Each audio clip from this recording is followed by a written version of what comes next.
आप देख रहे हैं इरा संदेश यूपी। आपके साथ मैं हूं कनिका। इरा संदेश में आपको दिखाते हैं आपके प्रदेश से जुड़ी बड़ी खबरें। तो चलिए शुरू करते हैं टॉप न्यूज के साथ। कानपुर में मंकी पॉक्स को लेकर WHO ने काफी सेंसिटिव बीमारी बताते हुए स्वास्थ्य विभाग को अलर्ट मोड पर रहने के लिए कहा गया है, जिसे लेकर सभी तरह की तैयारियां इस बीमारी को लेकर की जा रही हैं, जिससे कि इसे कोरोना की तरह फैलने से रोका जा सके।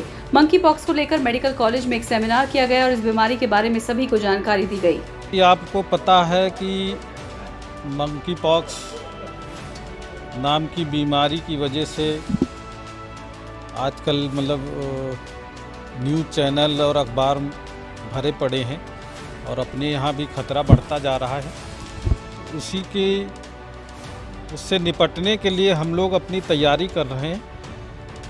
इसके तैयारी का सबसे पहला चरण होता है कि स्प्रेड ऑफ नॉलेज, जानकारी।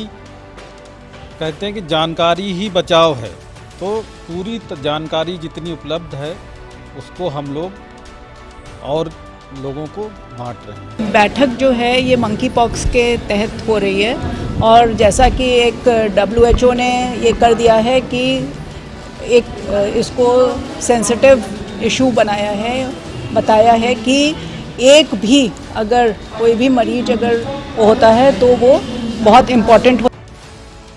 कानपुर के GSVM मेडिकल कॉलेज के प्रधानाचार्य डॉक्टर संजय काला मंकी पॉक्स के रोगियों के इलाज के लिए मेडिसिन विभाग के नोडल अधिकारी बनाए हैं। रोगियों के इलाज के लिए प्रोटोकॉल तैयार कर लिया गया है। डॉक्टर काला ने बताया कि डेंगू और मलेरिया के रोगियों के इलाज के लिए वार्ड नंबर 10 को डेंगू वार्ड बनाया गया है।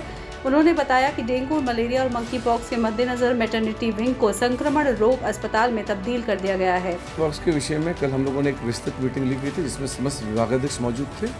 उसके अलावा माइक्रोबायोलॉजी के जो विभाग के समस्त सदस्य थे। तो इस पर हम लोगों ने, चूँकि ये WHO ने इसको वैश्विक महामारी घोषित कर दिया, इमरजेंसी घोषित कर दिया है, 76 कंट्रीज़ में फैल चुकी है। तो उसके दृष्टिगत भी हम लोगों ने इसमें पूरे जो गवर्नमेंट की गाइडलाइंस के हिसाब से कार्य शुरू कर दिया है। इसमें हमने MCH विंग में जो ग्राउंड फ्लोर पे है उसमें हम लोगों ने इसकी टेस्टिंग शुरू की है। एक 25 नंबर OPD हमने फीवर क्लिनिक स्टार्ट की है। उसके अलावा जो फर्स्ट फ्लोर है उसमें हमने एडल्ट मेल और फीमेल के लिए करीब 40 बेड का हमने मंकी पॉक्स के लिए वार्ड सुरक्षित कर लिया, जिसमें वेंटिलेटर्स और क्या कहते हैं आपके ICU मॉनिटर्स इत्यादि समस्त सुविधाएं उपलब्ध हैं। इसके अलावा हमने बच्चों के लिए तीसरे फ्लोर पे 20 बेड सुरक्षित कर लिए हैं मंकी पॉक्स के लिए, कि जिसमें हमारे पास में वेंटिलेटर, मॉनिटर इत्यादि सबकी सुविधाएँ हैं। औरैया में मंकी पॉक्स की घातक बीमारियों के जैसे लक्षण वाली महिला की जांच रिपोर्ट सामान्य आई है। महिला की जांच रिपोर्ट सामान्य आने के बाद जिले के स्वास्थ्य महकमे ने राहत की सांस ली है। विगत दिनों पूर्व विधूना सरकारी अस्पताल में मंकी पॉक्स जैसे लक्षण वाली महिला मिलने से हड़कंप मचा हुआ था।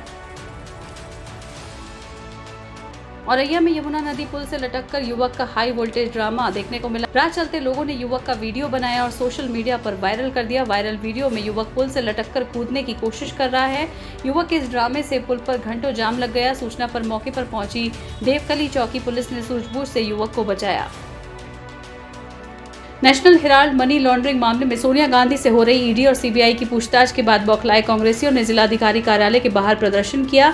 पूर्व जिला अध्यक्ष हर प्रकाश अग्निहोत्री ने कहा कि केंद्र की सरकार ED और CBI का दुरुपयोग करते हुए सोनिया गांधी के खिलाफ जांच कर रही है। विपक्ष जब जब महंगाई, बेरोजगारी जैसे मुद्दों को लेकर आवाज बुलंद करता है, तब तब ED और CBI का भय दिखाकर विपक्ष की आवाज को दबाने का काम केंद्र की सरकार करती है। कि मोदी सरकार के इशारे पर यह कहें कि मोदी और अमित शाह के इशारे पर विपक्ष की आवाज़ को दबाने के लिए जिस तरीके से विपक्ष के नेताओं को ED और CBI का भय दिखा करके उनको डराने का काम किया जा रहा है, प्रताड़ित करने का काम किया जा रहा है। आज श्रीमती सोनिया गांधी जो हमारी राष्ट्रीय अध्यक्ष हैं, उनसे लगातार ED द्वारा ज़बरदस्ती आवाज़ को दबाने के लिए पूछताछ की जा रही है।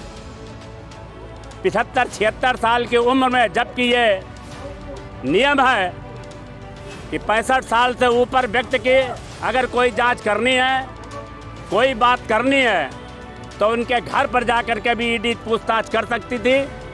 लेकिन केवल प्रताड़ित करने के लिए श्रीमती सोनिया गांधी जी को लगातार ED कार्यालय बुला करके उनसे पूछताछ की जा रही है। आज बस्ती जिले में सुहेलदेव भारतीय समाज पार्टी द्वारा कार्यकर्ता सम्मेलन का आयोजन किया गया था। इस आयोजन के मुख्य अतिथि भारतीय समाज पार्टी के राष्ट्रीय अध्यक्ष ओम प्रकाश राजभर ने हिस्सा लिया। ये सम्मेलन 2024 लोकसभा चुनाव को देखते हुए कार्यकर्ता सम्मेलन के द्वारा किया गया।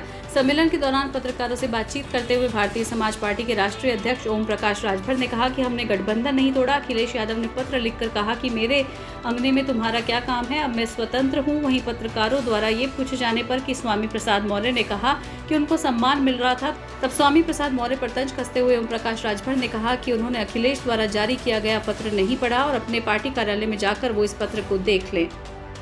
मैं जहां से चुनाव लड़ा गाजीपुर से, मैं खुद जीता और पूरे जिले में भारतीय जनता पार्टी को जीतने नहीं दिया। आजमगढ़ नहीं जीतने दिया, अंबेडकर नगर नहीं जीतने दिया, बलिया में 7 में 2 बीजेपी जीती, आपके बस्ती में 1 सीट जीती। हम तो जहां से लड़े उस जिलों को जितवा लिए और जगह जितवा लिए, अब तो जहां से लड़े वो हार गए और सबको हरवा दी। कानपुर में हैरान कर देने वाली तस्वीरें सामने आई है। गैंगस्टर की बुलेट से फर्राटा भर रहा पुलिस कमिश्नर का पीआरओ देखने को मिला है। पुलिस कमिश्नर के पीआरओ अजय मिश्रा पर गैंगस्टर की बुलेट खरीदने का आरोप लगा है। खरीदी गई बुलेट गैंगस्टर बलराम राजपूत के नाम पर दर्ज है। ये वही दारोगा है जो छात्रा की खुदकुशी मामले में जेल गया था और जेल से ही ड्रग्स माफिया बलराम राजपूत से मुलाकात हुई थी। दारोगा का दावा है कि 90,000 रुपए में गैंगस्टर की पत्नी से इस बुलेट को उन्होंने खरीदा है। लेकिन सवाल यही है कि खाकी वाला गैंगस्टर की गाड़ी से चले कितना वर्दी को शोभा देगा।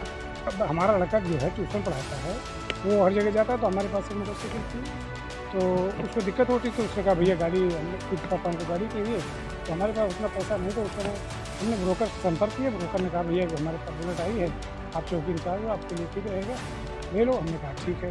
तो उसने 90,000 रुपये बताया, हमने 50,000 रुपये चेक दिए, 40,000 रुपये उसको ऑन कैश दिया है।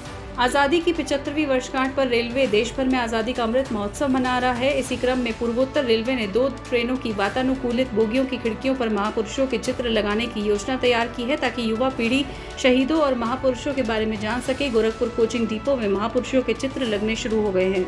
आज़ादी का अमृत महोत्सव मनाया जा रहा है और उसको ध्यान में रखते हुए रेलवे अनेक कार्यक्रम आयोजित कर रहा है। जैसे अभी 18 से 13 जुलाई के बीच में आइकॉनिक वीक का आयोजन किया गया और लगातार हम लोगों का उद्देश्य है कि जो नई पीढ़ी है वो जो आज़ादी के दौरान जिन लोगों ने कुर्बानियाँ दी, जिन लोगों ने बलिदान दिया, जिनकी वजह से हम आज आज़ाद भारत में सांस ले पा रहे हैं, उनके बारे में हम लोग नई पीढ़ी को एडुकेट कर सकें, उनको बता सकें। उसी क्रम में चौरी चौरा एक्सप्रेस में और गोरखधाम एक्सप्रेस, जो कि एक ही रेक है, जो चौरी चौरा एक्सप्रेस में भी चलती है और गोरखधाम में भी चलती है, उसमें हम लोगों ने जो स्वतंत्रता संग्राम सेनानी थे उनके चित्र लगाए हैं और वो ट्रेन बहुत ही लंबी दूरी तय करती है। तो जहाँ भी वो जाएगी, आने जाने वाले लोग जो हैं वो उन तस्वीरों को देखेंगे और उनके चित्रों से उनको आज़ादी के बारे में जानने और समझने का अवसर मिलेगा। BO9 गाजियाबाद के थाना इंद्रापुरम पुलिस द्वारा NCR क्षेत्र में चेन स्नैचिंग और लूट की घटना करने वाले शातिर अपराधी को गिरफ्तार कर लिया गया है, जिसके कब्जे से लूटी गई 4 पीली धातु की चेन, 1 अदद चाकू और 600 रुपये बरामद किए गए हैं। गिरफ्तार किए गए अभियुक्त पर पूर्व में भी आधा दर्जन से ज्यादा मुकदमे थाना इंद्रापुरम में दर्ज हैं। उन्नाव में दहशत फैलाने के उद्देश्य से असलहा की सप्लाई करने वाले अंतर जनपदीय गैंग को बांगरमऊ पुलिस स्वाट टीम ने मुखबिर की सूचना पर एक चौराहे से 5 युवकों को घेर कर धर दबोचा, जहां मौके से बने असलहा और अधबने असलहा के साथ ही जिंदा कारतूस बरामद किए गए। पुलिस ने मौके से ही अवैध कारतूस, अधबनी बंदूकें भी बरामद की हैं। पुलिस ने आरोपी के खिलाफ मुकदमा दर्ज कर लिया है, साथ ही अन्य तथ्यों पर जाँच पड़ताल की जा रही है। हमारी एसओजी की टीम और बांगरमऊ थाने की जो टीम है, दोनों के द्वारा जो है चेकिंग के दौरान 5 लोगों को गिरफ्तार किया गया है। उनके कब्जे से 10 अवैध तमंचे बरामद हुए हैं और 18 कारतूस बरामद हुए हैं। इनके पास इनका जो मोडस ऑपरेंडी है वो ये ले आते हैं और उसको यहाँ पर जो है अधिक से अधिक दाम पर बेचते हैं।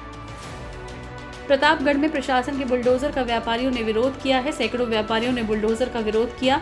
प्रशासन अवैध दुकानों को कब्जा मुक्त करने पर अड़ा हुआ था। दुकानदारों के अवैध दुकान को तोड़ने पहुंचा हुआ था बुलडोजर। सब्जी मंडी में दुकानदारों ने नगर पालिका की जमीन पर कब्जा कर लिया है, जिसको हटाने के लिए जिला प्रशासन बुलडोजर भेज रहा था, लेकिन इसका लोग विरोध कर रहे थे। उन्नाव में संदिग्ध परिस्थितियों में विवाहिता का शव मिलने से हड़कंप मच गया है। मृतक के पास से सुसाइड नोट भी बरामद हुआ है। परिजनों ने मौत के लिए पति को जिम्मेदार ठहराया। परिजनों के आरोप पर पुलिस खुद ही उलझी हुई है कि यह हत्या है या फिर आत्महत्या। मृतका ने अपने सुसाइड नोट में बेटी को पिता से दूर रखने के साथ ही सख्त सजा की बात कही है। मथुरा के थाना सदर बाजार इलाके के औरंगाबाद क्षेत्र स्थित मेवाती मोहल्ले में पशु कटान की सूचना पर पहुंचे गो रक्षक दल के कार्यकर्ताओं और एक समुदाय विशेष के लोगों में जमकर हंगामा हो गया। दोनों पक्षों के लोगों में जमकर विवाद हुआ। इस विवाद में पथराव एवं फायरिंग की भी खबर है। बताया जाता है कि मेवाती मोहल्ले में रहने वाले एक समुदाय विशेष के लोगों और गौ रक्षक दल के कार्यकर्ताओं में जमकर झड़प और विवाद भी हुआ। खबर उन्नाव से है, जहां परिषदीय स्कूलों में बच्चों को तरोताज़ा फल और सब्जियां देने के मकसद से प्रशासन पोषण वाटिका की स्थापना करेगा। सभी ब्लॉक के 25-25 प्राथमिक और उच्च प्राथमिक स्कूलों में पोषण वाटिका की नींव रखने का काम किया जाएगा। इस मुहिम को रफ्तार देने का काम शुरू कर दिया गया है। क्षेत्रफल के हिसाब से राज्य वित्त और मनरेगा के बजट से इसकी स्थापना में आने वाले खर्च को पूरा किया जाएगा। जनपद उन्नाव के सभी 16 विकास खंडों में 25-25 पोषण वाटिकाएं बनाने का लक्ष्य दिया गया था। इन पोषण वाटिकाओं का उद्देश्य आंगनबाड़ी केंद्रों और प्राथमिक स्कूलों में जो हमारे बच्चे हैं उनको पोषण युक्त खाद्य सामग्री मिल सके, इसके लिए इन पोषण वाटिकाओं का निर्माण किया जा रहा है। इन पोषण वाटिकाओं का निर्माण मनरेगा योजना के तहत करवाया जा रहा है, जिसके माध्यम से लोगों को रोजगार भी उपलब्ध हो रहा है। कानपुर के महाराजपुर ओवरब्रिज के ऊपर हादसा हुआ है। बाइक सवार को अज्ञात वाहन ने जोरदार टक्कर मारी है, जिससे घटनास्थल पर ही युवक की मौत हो गई है। वाहन चालक मौके से फरार हो गया है। टक्कर में युवक की जान चली गई है। कानपुर थाना बिठूर क्षेत्र के मंदना निवासी देवीशंकर तिवारी और उनके बड़े बेटे वासुदेव तिवारी के साथ पारिवारिक बात को लेकर 10 दिन पूर्व मारपीट झगड़ा हुआ। दोनों के बीच ही झगड़ा हुआ था।